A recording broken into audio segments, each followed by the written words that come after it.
Hey guys, welcome to another video. So in today's video, the type of theme I'm going for is I'm going to redraw the ocean in my style. Of course, I'm not going to draw the entire ocean because only there's still 95% of it that's not even discovered yet, so that'll be pretty overwhelming doing. But I just have such a fascination with the ocean. There's so many big and wonderful creatures that live in the ocean, some cute and some weird. But the ocean is just so beautiful and there's still so much to discover about it that I wanted to just create an entire drawing based off of it. So as always, I'm going to hop into the video and I'm going to tell you more about it. You may be wondering where I got the inspiration to do this video from. Well, where I got the inspiration from was my brother's workplace. He works at this job where he takes tourists to meet seals, and what they usually do is they hop in their wetsuits and they take tourists around. They go scuba diving with the seals to meet them.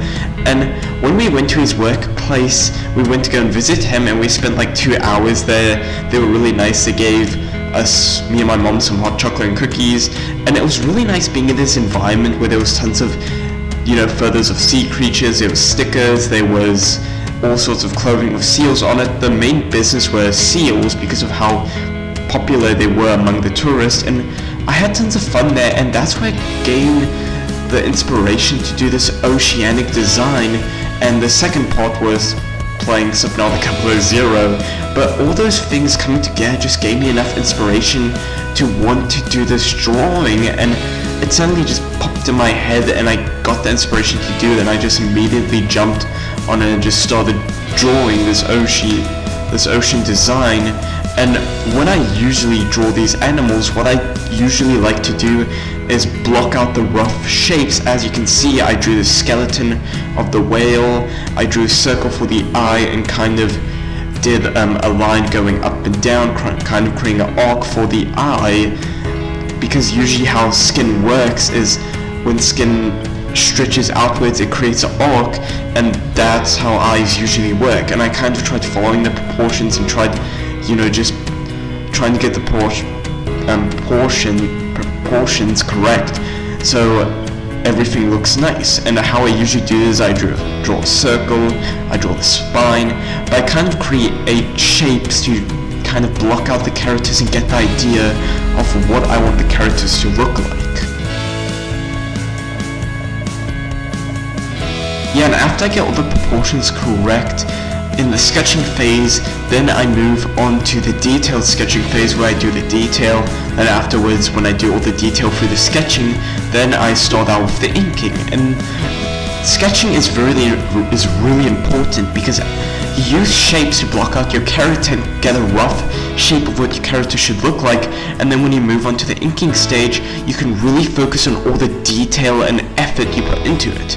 And usually when I try and get inspiration, the best place to get inspiration when you need it immediately is always do something that your inspiration evolves around. Like for example, when I got inspiration to do an ocean design, I was in a space that was really close to the ocean and it was really themed around the entire premise. So when you theme yourself based on what you want to draw, like if you want to draw if you want to do a futuristic scene or a spaceship, really watch futuristic movies and kind of get yourself in the mood to draw it and in this headspace. So the best choice to get inspiration immediately is really get yourself in a headspace. If you want to do medieval design, focus on watching medieval drawings or videos on YouTube. If you want to do a drawing based off of a video game character who played that video game, just really focus around getting the inspiration and really focus on, trying to theme your entire day around that thing you want to draw. Like for example, I was in a place that was really close to the ocean. It was really themed around it, and also I played Subnautica, and that really helped a lot with kind of getting me in the inspirational mood to actually do this drawing. And when you're in the zone, your drawings turn out amazing. And to be honest, my drawing is not really amazing because I still have to improve and there's still a lot of things I need to do to become a better artist, but I really enjoyed the process of this drawing and it turned out very well and I'm really proud of it. And I really was in the headspace, and headspace to really do this drawing, and it really turned out really good. And when you're in the headspace and really in the place to do the drawing, it comes out how you want it, and it always comes out really good. To be honest, when I do coloring, it's a very interesting thing, because with coloring, it's not really the main thing I like doing with digital art. The thing I really enjoy is the inking and sketching phase of art, and those usually take the longest to do. While coloring, I don't really know how to feel about it because it's pretty complicated with the program I'm using. I do not have the autofill on my program. I kind of do, it's just that with Procreate and other programs, after you do the inking, you can really just dump the bucket of paint and it will fill out all the spots. While with this program, you have to manually color in every single part of the drawing, and it can get sometimes irritating. But with digital, you don't really get the feel, because with traditional, when you use a pencil, you hear the sound, the texture, it's really satisfying. With digital, it's not as satisfying because you're rubbing a piece of plastic on glass, so you don't really get the satisfaction from it. Many people would say just get texture paper, or you get this texture thing, texture screen protector that you can put on your iPad or drawing tablet, but I don't really use it because I don't know if you can really get it for a drawing tablet, and those things usually wear out after a few months, because I draw a lot, and usually when I draw a lot, I will kind of wear it down a lot. And I have used it on the iPad before, but the problem is it only lasts like a few months, and then you get no texture from it whatsoever, and after I'm finished with that thing, it's completely smooth and very hard to clean. So I usually just draw on the gloss, or I get just like a different screen protector for the iPad. I do have a screen protector for the iPad, but it's not really a textured version, it's more of a smoother version that, you know, does not really have any texture to it. But that's the thing with doing digital art, you don't really get the same feel when you do traditional art with digital art. Digital art feels way more different, but you can do it as many times as you want, and it's way more professional, and you can create way more amazing artworks, and it's way more easier to sell digital art than traditional art, because with traditional art you have to go to the gallery and sell it, but with digital you can just sell the entire thing online. And that's why I really enjoy digital art, because of how convenient it is and how quicker and easier it is to do.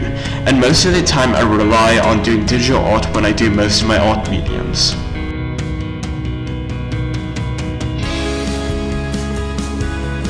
The thing is, when I've learned things about art, I kind of had to learn how to work with my own type of new style, and coming up with a new style or just changing your style to improve your art is very difficult, because I remember when I started out, I tried improving my style, and it took a lot of effort and thinking to really come up with a newer and better style, and I've kind of developed a new and better style for my animals. Here's a style I have been doing for my animals. It's a bit more realistic instead of very cartoonish, because I've been trying to learn a newer style instead of following a very cartoonish style. I've been trying to move it to realism, creating realistic eyes, and really going off of reference photos.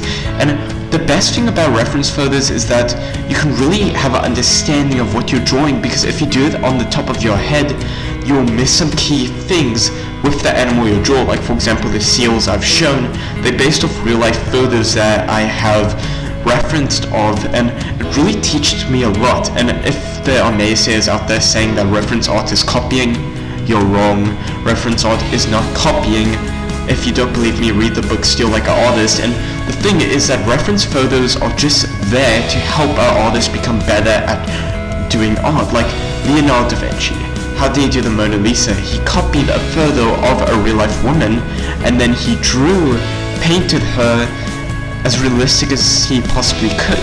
He didn't just copy her, he used her as reference to get a better understanding of how she looked like and how her proportions looked.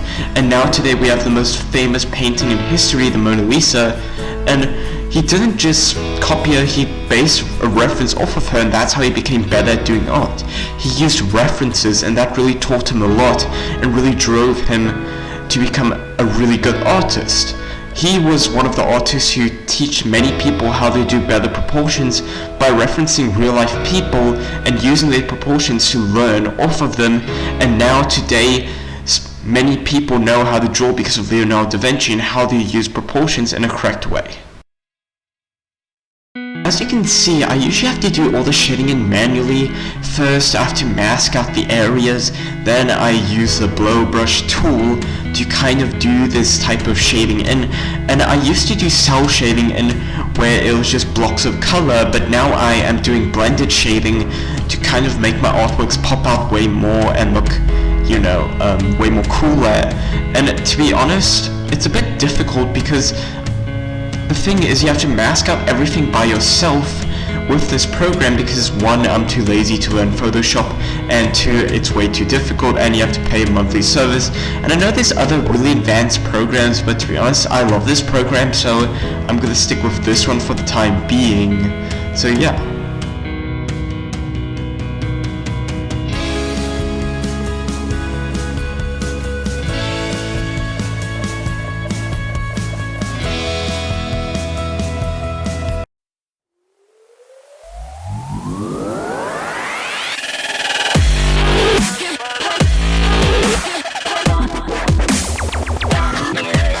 So thank you so much for watching this video, I really appreciate it, and I had tons of fun with drawing this one. When I got the inspiration to draw it, I really enjoyed the entire process of shading in, how it looked, and to be honest, I've done drawings of the ocean in the past, and it didn't really turn out as good as I wanted it to, but this one just turned out amazing, and I really enjoyed the process, and I hope you really like the artwork. And if you can, please like, subscribe, hit the notification bell to stay up to date when a new video comes out. All jokes aside, thank you so much for watching, and I really enjoyed this one a lot, and I really enjoyed making